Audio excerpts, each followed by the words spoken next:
మా ఇంట్లో మాగిపోయిన అరటిపళ్ళు ఉన్నాయండి. ఆ అరటిపళ్ళు తీసుకుని నేను ఎప్పుడూ కూడా మొక్కలకి ఇలాగే లిక్విడ్ తయారు చేసి ఇస్తూ ఉంటానండి. ఆ అరటిపళ్ళని ఇలా గిన్నెలోకి తీసుకుని ఆ తొక్కలన్నీ తీసేసి పక్కన పెట్టుకుని ఇలా ఈ అరటిపళ్ళన్నిటిని కూడా జ్యూస్ లాగా చేసేసుకున్నానండి.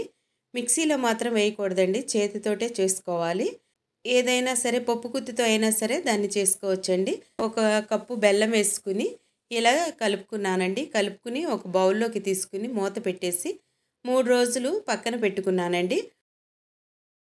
మూడో రోజున టెర్రస్ పైకి వచ్చి ఇలా ఈ యొక్క లిక్విడ్ని వాటర్లో కలుపుకుని మొక్కలకి ఇద్దామని చెప్పేసి పైకి వచ్చి ఇలా లిక్విడ్ని వాటర్లో కలుపుకుంటున్నానండి. నేను ఇక్కడ 5 లీటర్ల నీళ్ళల్లో ఈ లిక్విడ్ కలుపుకున్నానండి. ఇలా కలుపుకున్న ఈ లిక్విడ్ని మొక్కలు మొదట్లో పోసేస్తానండి. నాకైతే అండి అసలు చక్కగా చెట్లన్నీ మంచి పూత పూస్తాయండి. కాయలు కూడా చక్కగా నిలబడతాయండి. ఈ బనానా ఫర్టిలైజర్ చాలా బాగా ఉపయోగపడుతుందండి మొక్కలకి. చాలా బలంగా కూడా ఉంటాయండి మొక్కలు. రోజు చేయను కానండి, అప్పుడప్పుడు ఇస్తూ ఉంటానండి. ఇలాగూ చెట్లన్నీ చక్కగా పచ్చగా పెద్ద పెద్ద పూలు కూడా పూస్తాయండి. కాయలు కూడా చక్కగా పెద్ద సైజు అవుతూ ఉంటాయి. ఇలా నేను వాడుకుంటానండి.